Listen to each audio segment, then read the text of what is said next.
2.25 ಕೋಟಿ ರೂಪಾಯಿ ಖರ್ಚು ಮಾಡಿ ನಾವು ರಾಮರ ದೇವಸ್ಥಾನ ಕೊಟ್ಟಿದ್ದೀವಿ. ಅದರಿಂದ ಏನಾದ್ರು ನಮ್ಮ ಊರಲ್ಲಿ ಚೇಂಜಸ್ ಆಗ್ಬಿಡುತ್ತಾ?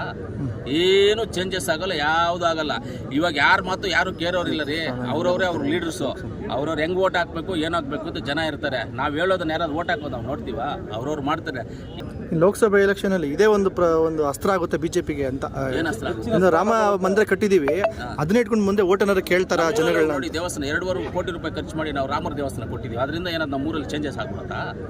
ಏನು ಚೇಂಜಸ್ ಆಗಲ್ಲ, ಯಾವುದು ಆಗಲ್ಲ. ಇವಾಗ ಯಾರ ಮಾತು ಯಾರು ಕೇರೋರಿಲ್ಲ ರೀ. ಅವ್ರವ್ರೇ ಅವ್ರ ಲೀಡರ್ಸು, ಅವ್ರವ್ರು ಹೆಂಗೆ ಓಟ್ ಹಾಕಬೇಕು ಏನು ಹಾಕಬೇಕು ಅಂತ ಜನ ಇರ್ತಾರೆ. ನಾವು ಹೇಳೋದನ್ನ ಯಾರಾದ್ರು ಓಟ್ ಹಾಕೋದು ನಾವು ನೋಡ್ತೀವ? ಅವ್ರವ್ರು ಮಾಡ್ತಾರೆ. ಇದರಿಂದ ಏನು ಅವ್ರಿಗೇನು ಪ್ಲಸ್ ಆಗುತ್ತೆ ಇಲ್ಲ, ಇದರಿಂದ ಏನಾದರೂ ಮೈನಸ್ ಆಗುತ್ತೆ ಅನ್ನೋದೇನು ಇಲ್ಲ. ಅವ್ರವ್ರ ಜನ ಆ ಪಾರ್ಟಿ ಅವರೇ, ಈ ಪಾರ್ಟಿ ಅವ್ರು ಮಾಡ್ಕೊಂಡು. ಸರಿ, ಕೋಲಾರ ಕ್ಷೇತ್ರದಲ್ಲಿ ನಿಮ್ಮನ್ನು ಓವರ್ಟೇಕ್ ಯಾರೋ ಮಾಡ್ತಾ ಇದ್ದಾರೆ ಅಂತಂದ್ಬಿಟ್ಟು ಕೆಲವರು ಕಾರ್ಯಕರ್ತರೆಲ್ಲ ಅಸಮಾಧಾನ ವ್ಯಕ್ತಪಡಿಸ್ತಾ ಇದ್ದಾರೆ. ಅದ್ರ ಬಗ್ಗೆ ಏನು ಹೇಳ್ತೀರಾ ಸರ್? ನಾನು ರೇಂಜ್ ರೋವರ್ ವೋಗ್ ಆಟೋಬಯೋಗ್ರಫಿ ಕಾರ್. ನನ್ನನ್ನು ಓವರ್ಟ್ಯಾಕ್ ಮಾಡೋ ಬರೋರು ಯಾವ ಕಾರ್ ಬಂದರೂ ಈ ಕಾರ್ನ ಓವರ್ಟ್ಯಾಕ್ ಮಾಡೋಕ್ಕೆ ಆಗೋದಿಲ್ಲ ಅಷ್ಟೇ. ಅಲ್ಲ, ಕೆಲವೊಂದು ಕಾರ್ಯಕರ್ತರು ನಿಮಗೆ ಪ್ರಶ್ನೆ ಕೇಳ್ತಾರೆ.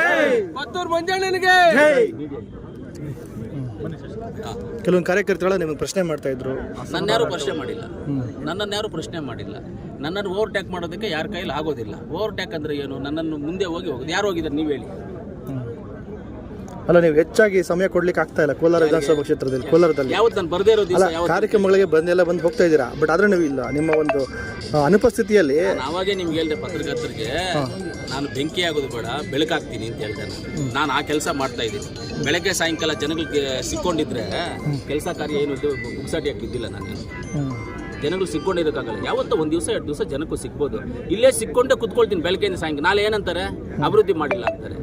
ಆವಾಗ ಏನು ಹೇಳ್ಬೇಕು ನಾನು? ನಿಮ್ಮನ್ನ ಯಾರು ಕರೆದಿಲ್ಲ ಇರೋಕ್ಕೆ ಹೇಳಿದ್ರೆ ಜನ ಕೇಳ್ಬೋದು. ಅದಕ್ಕೆ ಯಾವ ಸಂದರ್ಭದಲ್ಲಿ ಜನಕ್ಕೆ ಸಿಗಬೇಕು ಆ ಸಂದರ್ಭದಲ್ಲಿ ಸಿಗ್ತೀವಿ. ಅಭಿವೃದ್ಧಿ ವಿಚಾರದಲ್ಲಿ ನಾವು ಎಲ್ಲೆಲ್ಲಿ ಓಡಾಡಬೇಕಾಗ್ತದೆ, ಕಮಿಟಿ ಮೀಟಿಂಗ್ಸ್ ಅಟೆಂಡ್ ಮಾಡಬೇಕಾಗ್ತದೆ, ಆಫೀಸರ್ಸ್ ಹತ್ರ ಹೋಗ್ಬೇಕಾಗ್ತದೆ, ನಮ್ಮ ಮಿನಿಸ್ಟರ್ಸ್ ಹತ್ರ ಹೋಗ್ಬೇಕಾಗ್ತದೆ, ಮುಖ್ಯಮಂತ್ರಿಗಳ ಹತ್ರ ಹೋಗ್ಬೇಕಾಗ್ತದೆ. ಇಂಥ ಸಂದರ್ಭದಲ್ಲಿ ಅಲ್ಲೆಲ್ಲ ಹೋಗಿ ನಮ್ಮ ಕೆಲಸ ಕಾರ್ಯಗಳು ಏನಿದ್ದಾವೋ ನಮ್ಮ ಅಭಿವೃದ್ಧಿ ವಿಚಾರದಲ್ಲಿ ಅವ್ರ ಹತ್ರ ಹೋಗಿ ಮಾತಾಡಿ ನಮ್ಮ ಕೆಲಸ ಮಾಡಿಸ್ಕೊಂಡು. ಇವಾಗ ಇಲ್ಲಾಂದರೆ ಪಟ್ಟಣ ಪಂಚಾಯತಿಗೆ ಹೆಂಗೆ ಒಂದು ದುಡ್ಡು 20 ಕೋಟಿ ನಾವು ಹೋಗಿ ಮಾತಾಡಿ ಬಂದಿದ್ವಿ. ಇವ್ರ ಹತ್ರ ಕುತ್ಕೊಂಡು ಮಾತಾಡ್ಕೊಡ 20 ಕೋಟಿ ಬರ್ತಾಯ್ತಾ? ನಾಳೆ ಏನಂತ ಇದ್ರು? ಏನು ಮಾಡಿಲ್ಲಪ್ಪ ಅಂದರು. ಇವ್ರ ಹತ್ರ ಕುತ್ಕೊಂಡಿದ್ರೆ ಏನು ಮಾಡೋಕ್ಕಾಗಲ್ಲ. ಅಲ್ಲೇ ಇದ್ರೂ ಏನು ಮಾಡೋಕ್ಕಾಗೋದಿಲ್ಲ. ಎರಡೂ ನೋಡಬೇಕು. ಆ ಎರಡೂ ಕೆಲಸ ಮಾಡ್ತೀನಿ.